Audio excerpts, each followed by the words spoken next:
Assalamualaikum warahmatullahi wabarakatuh. Pada kesempatan kali ini saya akan membahas tentang manajemen piutang. Piutang adalah ketika kita menjual barang secara kredit, maka timbullah piutang, di mana seorang customer akan berjanji memberikan sejumlah uang kepada kita pada saat jatuh tempo. Jadi saat Anda memberikan kredit pada seorang customer, di sana akan timbul piutang. Beda dengan hutang. Kalau hutang, kita yang akan membayar sejumlah uang kepada seseorang. Namun kalau piutang, Anda yang akan mendapatkan uang dari hasil penjualan yang Anda lakukan. Nah, itu tadi adalah pengertian dari piutang dan perbedaan antara piutang dengan hutang. Kemudian ada tujuan piutang. Tujuannya adalah yang pertama, merangsang minat para pelanggan. Jadi saat kita menjual barang dengan cicilan, maka akan banyak pelanggan, karena pelanggan tidak perlu membayar secara cash. Kemudian yang kedua, menaikkan volume penjualan. Dengan adanya kita memberikan kredit, maka orang-orang akan tertarik untuk membeli produk yang kita jual. Yang ketiga, akan menaikkan laba bersih perusahaan. Nah, itu tadi beberapa tujuan dari piutang. Kemudian, kalau piutangnya nggak mampu kita tarik atau kita ambil, bagaimana? Nah, itu akan memunculkan yang namanya bad debt atau piutang yang buruk. Piutang yang bersifat bad debt ini disebabkan oleh yang pertama, perusahaan terlalu ingin mengejar target penjualan, yaitu akan menimbulkan kredit macet atau susah menariknya nanti. Kalau kita terlalu fokus mengejar target penjualan. Kemudian yang kedua, perusahaan dalam memperbesar penjualan dengan menaikkan penjualan produk boleh dibeli secara non-tunai. Yang ketiga, penjualan produk yang bersifat non-tunai dilakukan secara tidak berhati-hati. Maksudnya adalah calon customer kita itu dapat dipercaya atau tidak. Kalau misalnya tidak dapat dipercaya, lalu kita memberikan kredit terhadap customer tersebut, maka nantinya akan timbul kredit macet atau kita nanti susah untuk menarik piutangnya. Yang keempat, perusahaan memiliki tagihan atau kewajiban dalam bentuk kredit kepada suatu perbankan. Nah, lalu bagaimana cara kita untuk memperkecil resiko bad debt? Yaitu yang pertama, kita bisa menghindari keputusan penjualan produk pada saat pasar dalam kondisi fluktuatif atau akan berada dalam kondisi menuju krisis moneter. Yang kedua, membatalkan seluruh penjualan produk pada konsumen yang memiliki reputasi buruk dalam kondisi bisnis. Jadi misalkan kalau customer kita itu memiliki reputasi buruk dalam dunia bisnis, lebih baik kita jangan memberikan kredit kepada customer tersebut, karena nanti akan timbul kredit macet, lalu kita susah untuk menarik piutangnya nanti. Yang ketiga, menghindari produksi dan penerimaan order pada saat pasar tidak menentu. Yang keempat, melakukan dan menerapkan tindakan prinsip kehati-hatian.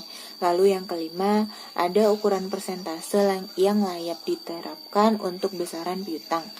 Jadi, kita sebagai penjual jangan besar-besaran untuk membuka penjualan kredit.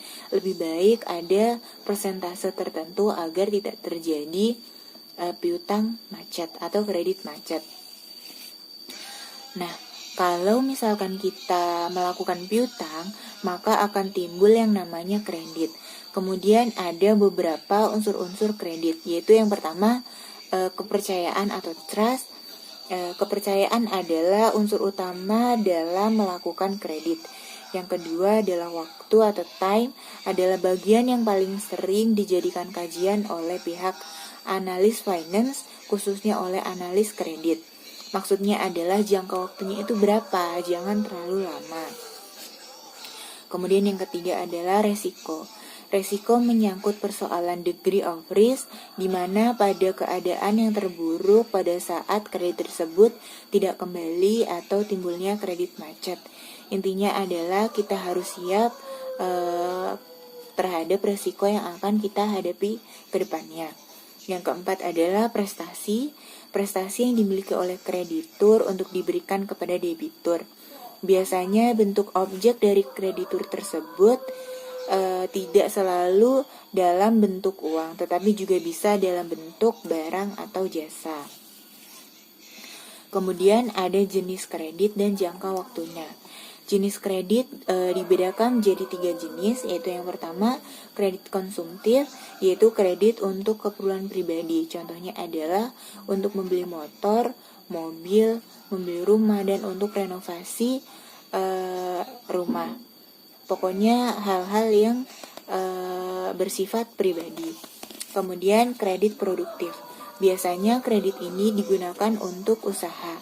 Lalu yang ketiga adalah kredit perdagangan. Pada umumnya kredit perdagangan ini digunakan untuk keperluan perdagangan. Kemudian kredit menurut jangka waktu. Dibedakan menjadi 3 jenis. Yang pertama, kredit jangka pendek atau short term credit, yaitu jangka waktunya maksimum 1 tahun. Yang kedua, kredit jangka menengah, yaitu medium term loan, jangka waktunya antara 1 sampai dengan 3 tahun.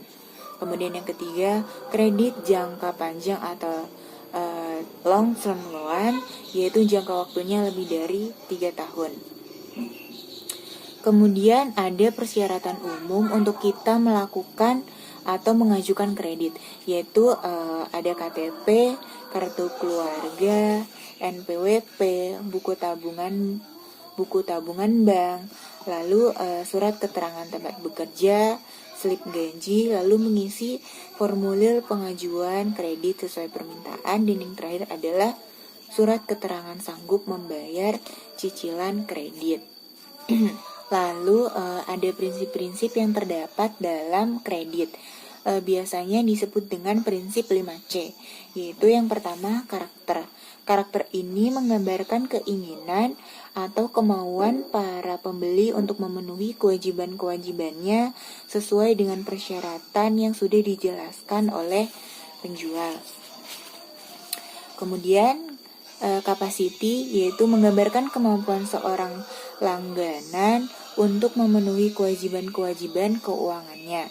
Lalu yang ketiga, kapital, yaitu menunjuk kepada kekuatan keuangan calon pelanggan, terutama dengan melihat jumlah modal sendiri yang dimilikinya.